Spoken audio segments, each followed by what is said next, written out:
ઘટના શું બની મને કંઈ ખ્યાલ નથી. તમને જાણવા મળ્યા હશો પછી અમને એક છોકરો દોડતો આવ્યો કે બાપા આમને કામ શું છે કે મયુરભાઈને અને પ્રદીપસિંહ તમે ફોન કરો કે હવેશભાઈને માતા ઉઠી ગઈ. એટલે છોકરા બરાબર ગાડીમાં બેહાડ્યો અને અહીંયા ગયા તો અહીંયા છોકરો હતો નહીં. એટલે પછી અમે તો અહીંયા અડધી કલાક હોય બાપા અમને કંઈ ખરેખર કોઈ જવાબ મળ્યો નથી. હું ગભરાઈ ગયો. મારો લોહીના ખાબોચિયા મેં જોયા તો એમાં મને કંઈ દઈ ના પડી એમ જાય. પછી પ્રદીપસિંહ બાપુને ફોન મેં કર્યો હતો તો એની રીતે એ લોકો આવી ગયા હતા.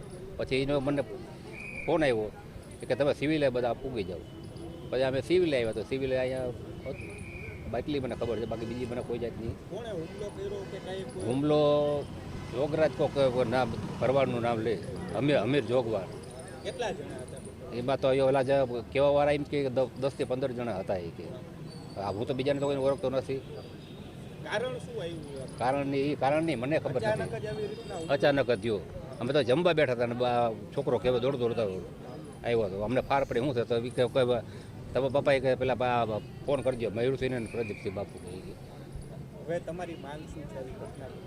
તમારી પોલીસ માંગમાં તો અમારા સમાજ જે કરે એ પ્રમાણે કરે. જ્યાં લગી અત્યારે પકડાય નહીં ત્યાં લગી તો અમે હું લાશ તો સ્વીકારવાનો છું. મને ન્યાય જોઈએ અમારે. પછી મારો સમાજ મારી પડખે ઊભો છે કે જે કરે મને મંજૂર છે. આજે રાત્રે 4 વાગ્યાની આસપાસ અમારા ભાવેશભાઈ વાણવીનામાં અમારા એક યુવાનની રાત્રે હત્યા થઈ ગઈ છે. વારંવાર હત્યાઓના બનાવ બનતા રહ્યા છે.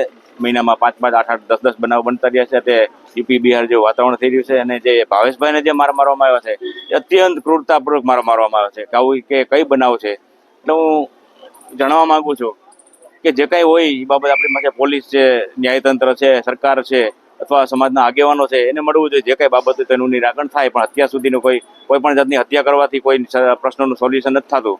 તો હું શાસન પ્રશાસનના લોકો કહેવા માગું છું કે રાજકોટનું વાતાવરણ સુધારવામાં આવે અને જ્યાં સુધી આને ન્યાય નહીં મળે ત્યાં સુધી આ લોકો બોડી નથી સ્વીકારવાના.